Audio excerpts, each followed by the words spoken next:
Welcome back, it's Ryzen, and today I'm going to be ranking every single major arc in Tower of God. So before I hop right into the ranking, let me just kind of really quickly explain how this video is going to work. So I ended up finding this one random tier list online for like Tower of God arcs, and it was complete trash. I didn't understand any of the images, and I didn't even know like what they meant by certain arcs. So I ended up making this list myself, and it all makes sense to me. Hopefully I'll be able to convey it to you as well as I picture it in my head. I'll be including like plenty of descriptions and putting up images and giving you guys reference points so you know exactly what I mean by a certain arc. And yeah, because these images can be kind of confusing. So for example, this picture of Reflejo is supposed to represent the workshop battle arc. This picture is actually supposed to be Yuraha, but like her head got cut off. That's supposed to represent the Revolution Road arc. So it should all make sense to you when I'm like going through it, but for now, just like looking at it, it could look kind of stupid. But yeah, if at any point throughout this video you're enjoying it, please be sure to leave a like, as it really does help support the channel. And yeah, let's just get right into it. So for this first slot right here, we have season 1. I decided to put season 1 as a whole into one arc because it kind of just does have the same like setting. I think it all takes place on like the floor of tests, even though there are many different events that occur in season 1 that are like sort of independent of each other. They really all just kind of fuse together and form one giant mega arc, if you will. And I think it's very good. I really truly enjoyed this arc. I mean, I'm not gonna put it S tier or anything, that's a little bit ridiculous, you know what I'm saying, but I think there's a lot wrong with it. So where to start with season 1? I think the big thing that I really have a problem with, that a lot of people have a problem with in terms of season 1, is going to be Bomb himself. Bomb is a very lackluster protagonist in this season, and now I don't think he's a lackluster protagonist in general. I actually think he is a very good protagonist. I touched up on this in my Bomb character analysis, shameless plug if anybody's interested, in the description. But yeah, he's very good in general, but in season 1 he's kind of just horrible. Terrible personality, not a really interesting main character at all. Additionally, the art is at its weakest. I mean, that is kind of like inevitable. That's just kind of how nature goes. But it is worth mentioning that when you compare season 3 to like season 1's art, it really just doesn't hold a candle to it. Season 1 art looks goofy. Looks like SIU was smoking that good crack while he was drawing it. So yeah, that is something to note. But in general, I thought that the plot was very, very good. The tower itself had a great introduction. But what really carried season 1 for me was Khun. Khun left such a great impression on me. I really truly fell in love with this character this season. The crown games was just absolutely incredible, and that hide and seek battle thing that they did with Quaint was just so well done to show how much raw intelligence a character like Khun can possess and how much raw power certain other characters can possess. And it really does show how complex of a place the tower is. And I think it just does such a great job, man, especially with all the betrayals that occur. It introduces pretty much everything. It does a great job of establishing a lot of relationships. And overall, it was just a very enjoyable read. Actually, my first experience with Tower of God ever was watching the season 1 anime. And I came out of it thinking it was just kind of mid. It was all right. And then for some reason, I think I saw like a picture of Bomb. It was like this picture, actually. Yeah, I saw this picture of Bomb. And I was like, man, he looks sick. I should read that. And then I pull up to read it, and I actually fell in love with season 1. I thought it was very good. And I don't think the anime did a bad job per se of adapting it, but just something about the webtoon. I think it included a lot more dialogue, a lot more inner monologuing, a lot more explanations, and I thought it was much more well thought out in general as a whole. And so I think season 1 earns its spot right at the B tier. I don't think there's, too much wrong with it besides, the stuff I mentioned earlier. And, when it's really good, it is really, really good. And that's kind of a theme throughout this. There's going to be some high highs and low lows, but in general, I think, even the arcs that I would classify as C tier for me are some of my favorite arcs of all time. Tower of God is just one of those series where every arc is pretty much masterfully crafted. And so again, if I put an arc at C tier, D tier, it doesn't mean I think it's bad. I just think it's, when you put it in the greater context of the entire series, it's just not going to be as good. So next we have the sweet and sour arc. And so how I'm kind of classifying the sweet and sour arc is obviously chapter 1 of season 2 is when it starts. We have Wangnan as the protagonist, and then it ends right before the Arlene hand arc. So, I'm including the stuff with Urek and the flower. This arc was very good. My initial read through, I didn't think much of it, but then, you know, when I did some casual rereading for this video and, you know, for other videos like that, I ended up really enjoying this arc, and I think the characters are something that I really kind of took for granted when first reading it. I was like, oh, you know, whatever. But then, you know, when you get to know them really well over the course of season 2, and Sweet and Sour kind of just becomes this beloved group that everybody loves, and going back to revisit it and, you know, how they were introduced and portrayed initially, it's very, very good. You know, seeing Viol again was just great. Viol is such a cool character, a really great form, I guess, of Bomb that I think was really fleshed out very well and shows him in a completely different light than in season 1, because let's just be real again, as I said, in season 1, Bomb was terrible. But in season 2, he was actually super interesting, and don't say just because he's more edgy, you know, it's not that. He was just much more of a deep character as a whole. And again, Wangnan as a protagonist just worked very well. Very similar to your Naruto, your Asta, whatever, but hey, it gets the job done. And I just really think that the way that the characters, again, just worked was just very well done. So I'm going to put this, the Sweet and Sour arc into 8. A lot of cool concepts introduced, and I just really, really enjoyed it. The art definitely improved in this arc as well, and it was just, again, very solid. Next up, we have the Hand of Arlene arc, and honestly, I think I enjoyed this arc more than your average person, because I was so excited for Kun to be reintroduced into the story, because currently Kun is my favorite character. I absolutely love Kun. And season 1, to be honest, was kind of, I don't want to say Kun peaked in season 1 because that's kind of disrespectful, but I mean, with the stuff he was doing in the Crown Games, with that, like, that bag, bro, I don't want to say it, the mumbo jumbo bag, I don't know how to pronounce that, dude, but that was just so cool. Then, like, his, like, 5-layer strategies in the hide and seek game, dude, it was just insane. I loved Kun as a character. And the lack of Kun in the Sweet and Sour arc really built the hype for this arc immensely. SIU did a beautiful job of really wanting us to see Bomb and Kun together again. And literally this whole time, I was just, like, not shaking, you know what I'm saying, but, like, I was shaking, man. I was, like, highly anticipating their reunion. And, you know, it wasn't what I thought it would be, you know what I'm saying? It did take a long time for their reunion to properly happen, but the tension was definitely there. And not to mention all that stuff going on with Kasano and Horiang. It was just very, very well done. I really enjoyed it. And again, the tension was just so crazy that I feel like I kind of have to put it right here. And, you know, now that I'm thinking about it, now that I was talking about how good Kun was in, season 1, I think I'm gonna have to bump this down a little bit.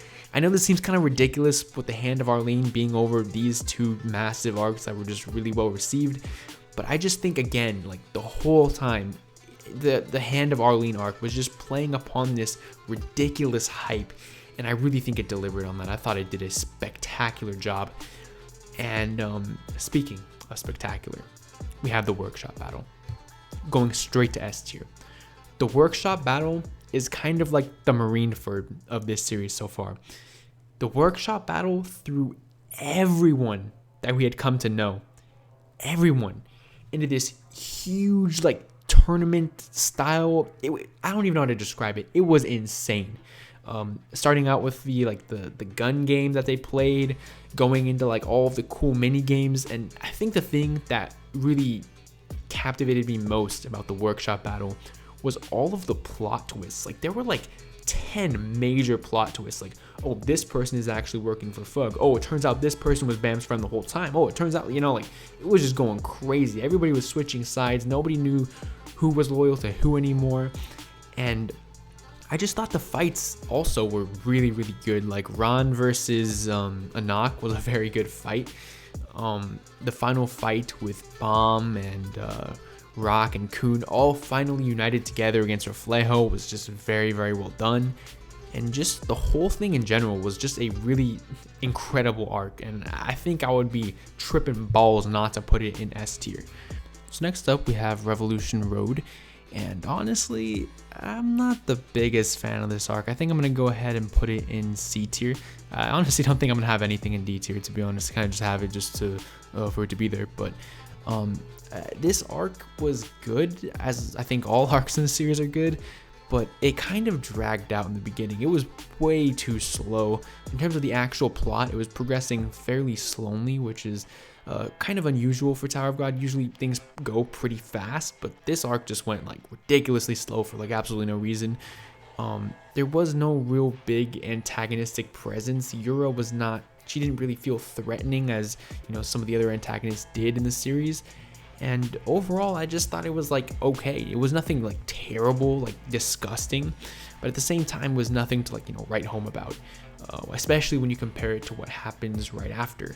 Before I get into that though, I just wanted to also mention that the final confrontation at the top, right when they were about to board the train, was really disappointing to me personally. I thought Kun was about to go crazy. Like, you know, Kun hadn't done much at that point since season 1, if we're being honest. And I was like finally expecting him to go absolutely crazy. I mean, he was up there with Rachel. He had all the time in the world and he just kind of threw it, which was like really awkward. And then, you know, when Bomb went up to Rachel, he just kind of got pushed again. Okay, I honestly love that. That was like a highlight of the arc to me. He got pushed again. And then he went absolutely mental. And this is why I think this arc, you know, cannot belong in D tier. Because when we look at Bomb's character, it reached an insane point to where we were really questioning at that point, who is really the evil one? Like, obviously, you know, Rachel is evil. But, like, when Bomb was, like, she was just saying, like, picture this in real life. A girl was like, hey, yeah, I don't want to be with you. And Bomb was like, no. You have no choice. You must be with me. I don't care what I'm going to do. I'm going to drag you from the depths of hell and I'll bring you to me. So Bomb was kind of psychopathic in this arc, which was really, really interesting. And, you know, but all the stuff leading into that, kind of boring. There was some really great things in terms of the side cast that was kind of introduced with Boro, Sachi, Aka Williams, you know, all of them. That was incredible also. That was like that whole side story, all of those characters. Absolutely love that. Those were incredible. But like anything that didn't involve them in particular, and then, you know, Bomb going crazy at the top, it was just kind of slow. The whatever that dodgeball sort of game that they were playing, that was kind of slow and boring. You know, especially the beginning, not that good. But as it started to get good, as it started to heat up, it got very, very good. But, you know, the beginning just kind of weighs this arc down, if I'm being honest. And I can't really put it up there with season 1, which was kind of like, you know, great throughout. And the Sweet and Sour, which just had so many good characters. I'm just going to have to put it in C tier. Next up, we have the Dollar Show arc, or the versus Joaquin arc, or the Bomb versus White arc, whatever you want to call it. I thought that arc was very good. It definitely is not up there with the Hand of Arlene arc for me. I think I'm just going to have to put it right here behind the Sweet and Sour arc. I think White as an antagonist really did carry that. At this point in the series, he wasn't the most complex character, but he certainly was just entertainingly, cartoonishly, over-the-top evil. He was very much like your Dio, like your Sukuna type character, and it just really worked. You know, Tower of God never really had a character like this. He plays it, like, you know, with Rachel super well in terms of like contrasting her, and he contrasts Bam super well. I've talked about that in my Rachel character analysis video. Again, shameless plug if you want to check that out, linked in the description. But yeah, I just thought it was written really well. The characters worked, but for me, the actual content, what was happening, wasn't really furthering the plot as much as some of the other arcs. So I kind of just have to put it in the B tier because, you know, all the characters and their interactions and their ideas played off each other really well. And the games were really entertaining. It didn't really, you know, further the plot, which is the best part of Tower of God by far. You know, the lore, the plot, it goes crazy. And this is like the part of the story with probably the least lore implications, where we find out the least, and so that's why I'm putting it here. Next, we have the Name Hunt Station. I love the Name Hunt Station. I think Kaiser as an antagonist was very good, very unique, great. Kaiser really, to me, kind of carried this. I think this is when Tower of God fights were at their best. I think we had the most consistently well choreographed and well thought out fights in the series, besides, you know, a couple here and there, and, you know, besides the entirety of season 3, to be honest. But these fights, for at the time that they were in this series, were very good. I think I'm gonna have to go right here with the Name Hunt Station. It was just very well done. Kaiser's backstory was great, very interesting. I think especially the usage of the original OG Shibisu squad was done very, very well here. Normally, they're not used this well at all. Endorsey did great this arc. Seeing the conflict between them and how they wanted to use Viol and not Bomb was just very, very well done. It was really good development for Bomb's character, really good development for the relationship between the Shibisu squad and the Bomb squad, and overall, I just thought the arc worked. And again, Kaiser, her fighting style is great. I'm definitely going to be making a whole video just dedicated to her because she's one of my favorite characters in the series for many different reasons. And yeah, just a very, very solid arc. Definitely above the Hand of Arlene arc because again, that arc was just kind of pure hype for me personally. But this arc definitely had some hype. It had some build up. There were a lot of great fights. And there was also just a lot of really interesting lore stuff that went on, and we got to learn a lot more about the Princesses of Jihad, a lot more about Bomb as a character again, and you know, just seeing where his priorities lie, how he felt, seeing where Kun's priorities lie, where Shibisu's priorities lie, a lot of other cool stuff like that that we really don't get to see in the Hand of Arlene arc or, you know, the Dallar Show arc. So yeah, next up we have the Floor of Death arc. I don't really know what to feel about this arc because I think this is a prime example of having high highs and low lows. But I think the lows were like pretty big lows, man. I'm gonna put this right at the bottom, if I'm being honest. Nah, I'll put it above Revolution Road. So I'm gonna go over the high points first of this arc, I guess. The flashback, absolutely incredible. The best flashback in the entire series by far. Learning about Bomb's backstory was actually jaw-dropping. Like, I literally had my mouth open reading that entire chapter. It was absolutely insane. It was just incredible. Learning about Bomb's past, learning about, you know, Arlene, V, all of that stuff was just so fascinating. And it's stuff that we've been, you know, building up for the past, like, I don't know, was it 300 chapters at that point? And finally just getting to sit down and get some real answers to these questions was just unbelievably incredible. And then of course, connecting that to learning about Enryu and the secret behind the Floor of Death was just masterfully crafted. And again, it was so well done. And one of the moments I will never forget reading Tower of God was when, you know, Enryu kind of got revealed. He didn't get like a full face reveal, but then it kind of was like, oh, then Jihad did the unspeakable act and invoked the rage of Enryu, and it like showed Enryu, and oh my gosh, bro, seeing Enryu fight the administrator was like so hyped for me. Like, even just thinking about it, I get the like actual goosebumps. It's insane, bro. Like, that was really, really well done. And another high was Mizuno. Yurik, he was just great the whole time. Learning about him, his personality was really just a treat. I did not expect it at all going into the arc, and it was such a pleasant surprise. I didn't expect how his personality would pan out either, and I loved it the whole way through. It was great. But again, this kind of leads to some problems because everything not involving Mizuno and that flashback was just horrible, bro. Like, it was so boring. Like, take Hell Joe, for example. Hell Joe was trash. Like, let's just be real. We look at Kaiser, we look at Rachel, we look at White, we look at even Reflejo, bro. Like, all these other antagonists were very well done. They made sense. They fit the arc. They were very intimidating. They were challenges. But Hell Joe, I mean, just the fact that Mizuno is there and it's very clear that he's going to help Bomb, instantly, immediately threw all the entire threat of Hell Joe out the window. He was an absolute joke. And even just his name, bro. His name is Hell Joe. We have villains named Karaka, dude. It actually reminds me of like that one Mortal Kombat character. What's his name? Like Baraka Obama. I don't know, bro. Something like that. We have Lopobia Yazracha. We have Doom. We have Baylord Yama. We have Kaiser, bro. Kaiser Wilhelm, bro. I don't know, bro. We have Reflejo, bro. It sounds like a Mexican rock band or something, bro. I don't even know. And then we have Hell Joe. It just sounds horrible compared to all the other antagonists' names. And it really just was very, very disappointing. A lot of the focus was placed on the rankers this time around, which is great. We really love to see it. But it kind of, when you look at the difference again between the rankers and the regulars, it makes everything that any regular does throughout the entirety of the Death Floor arc just seem completely useless and trivial.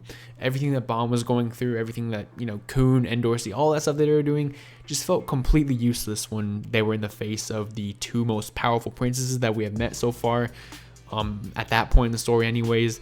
And we even had Evan there, and we had Yurik there, and so everybody else's actions were just meaningless, and there was absolutely zero threat provided by any of the antagonists. So again, it was really carried by Yurik and the flashback, but most of the other stuff really just kind of boring and meaningless in the grand scheme of things. So I'm putting it above Revolution Road, but definitely not above any of these other arcs. Now we have the Hidden Floor arc. This is the best arc in the entirety of Tower of God, and it's not even close. I absolutely love this arc. Just conceptually, it is amazingly written. It is so creative. Just the idea of going to this completely foreign area that nobody knows, completely shrouded in mystery. And then we have these data humans, which pretty much open so many possibilities for introducing all of these characters, for getting, characters that we already know. It really just makes you just wonder, like, how limitless the potential is for this arc, just simply by entering the arc.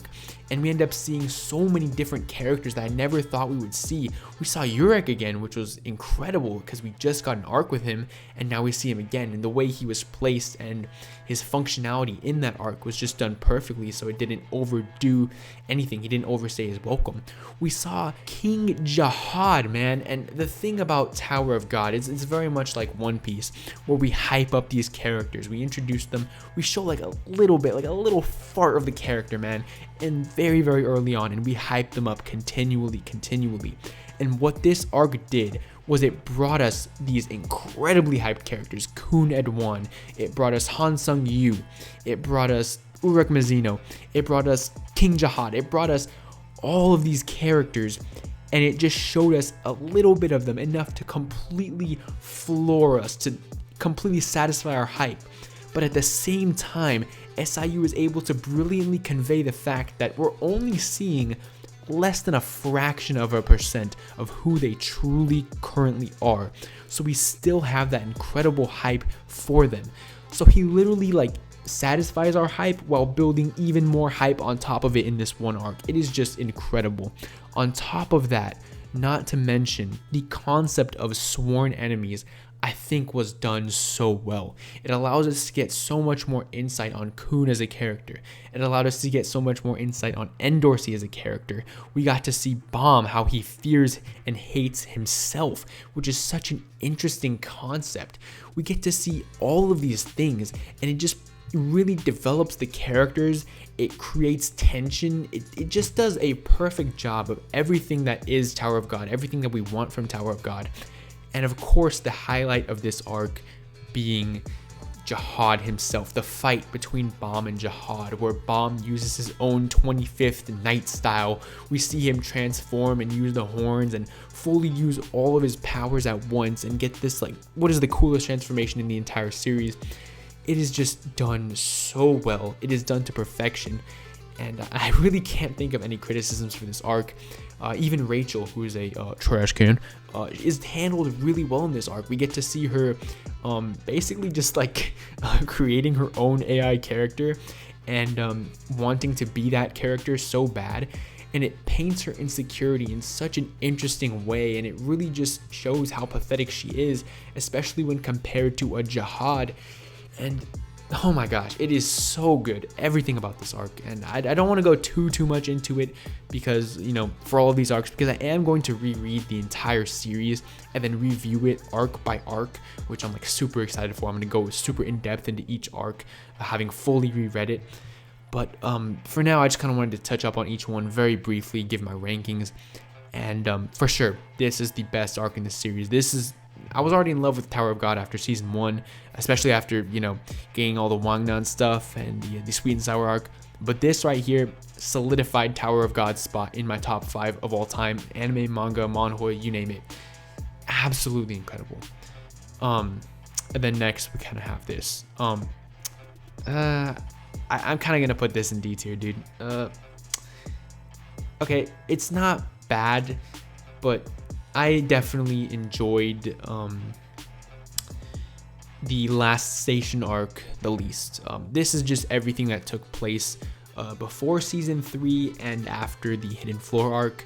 I just felt it was way too sudden. We had just came off the incredible climax that was the Hidden Floor arc, and now Jihad's army pulls up, and it's like, okay, dude, like, can we just chill? Can we do something else? And then the whole thing with Jin Sung Ha, it really did seem like kind of sudden, kind of like randomly inserting motivation into Bomb out of nowhere. I just wasn't the biggest fan of this arc, and we did get some really cool characters. We got the reveal of Ivanka, which was great. I mean, a lot of great stuff. I mean, every single arc here has its great moments, its great characters, it's great everything. But I feel like everything here to me felt very sudden. It felt forced. A lot of the fighting was rather boring when compared to the Hidden Floor arc. A lot of the intrigue was kind of not there. Just a lot of stuff like that. It really, I kind of wanted to just finish it to get to see what season 3 is all about. Get to whatever time skip would happen, get to whatever, happens next, because I really do think this part kind of did overstay its welcome a bit. And I don't really have any like insanely memorable moments from this part. I thought Caliban was written really well. I thought, everybody played their role decently. But for what it was, I just wasn't the biggest fan of it. I didn't think it was placed well.